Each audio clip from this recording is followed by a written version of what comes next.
Hey, if you wonder if the Realme 12 5G comes with the protective case in the box, we can quickly check this.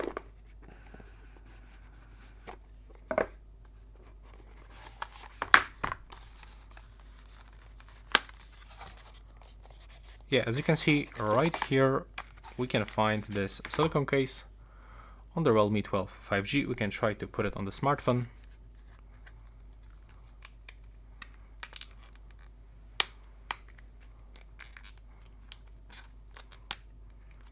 Okay, so that's how it looks.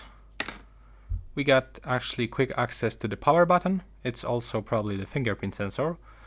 Also, we get access to the SIM slot. There's bumper above the cameras. So there's the good point, the same over the screen. So when you put the phone on the screen, it will actually doesn't comes on it. I mean, it will doesn't touch the surface because this these bumpers of the case will actually protect. And we get also quick access to the jack port, USB port and speaker. And that's all for this video. Right now, please subscribe to my channel.